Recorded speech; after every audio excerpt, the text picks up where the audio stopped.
Hello, it's time for Flashback, the weekly history quiz. Let's find out what's happened in history. In 1864, the first widespread absentee ballots in the U.S. are cast by Union soldiers on the battlefield. That's fascinating. Against that, we have after the Boston Tea Party, colonists in North America declared tea unpatriotic. Many switched to their new favorite caffeinated drink, coffee. Fine, that'll be obviously in the 18th century. Yep, 1773.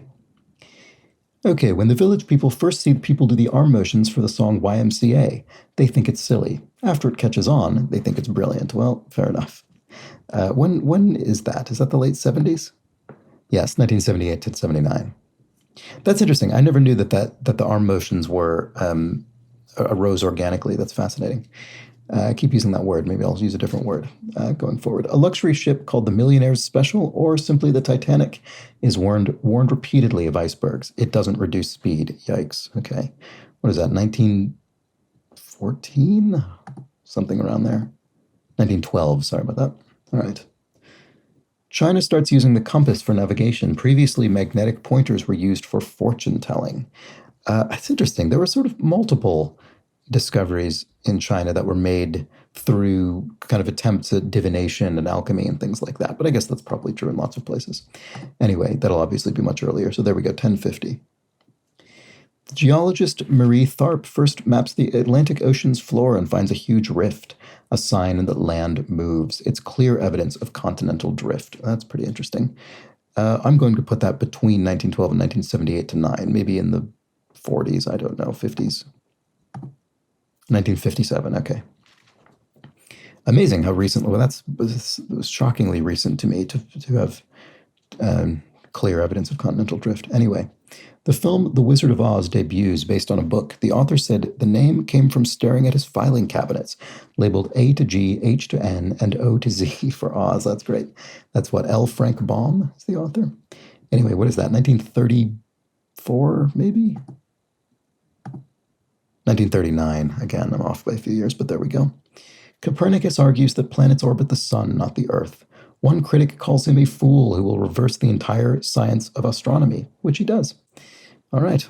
Well, there we go. Now I really feel like an idiot not knowing what century this is. 17th century? 16th? 16th, 1543. There we go. All right, the Mexica people, Mexica exposed people create a town, Tenochtitlan, on a small island in a swampy lake. It later becomes Mexico City. I don't know when Tenochtitlan was founded. I'm going to guess between 1050 and 1543, but I'm not certain about this. I wish I were. Okay, I was correct, but not with any degree of specificity. There we go. That we're done. I didn't realize. Okay, well, good. So how did we do? Oh, wow. Okay, so did better than most this week. There we go. Got a perfect score along with just under a third of solvers. So let's look at what people didn't do so well. Unsurprisingly, just about everybody correctly placed the Chinese use of the compass. Oh, interesting. Fewer than half of people correctly placed Tenochtitlan. I wonder if I'm always curious when I see that. Did they think it was earlier or later? I don't know. About 15% of people misplaced Copernicus. Everybody got Boston Tea Party right. Just about everybody got the Titanic right. About a tenth of people misplaced the Wizard of Oz. I'm also curious whether they got that earlier or later. Another tenth misplaced continental drift. That's not as surprising to me.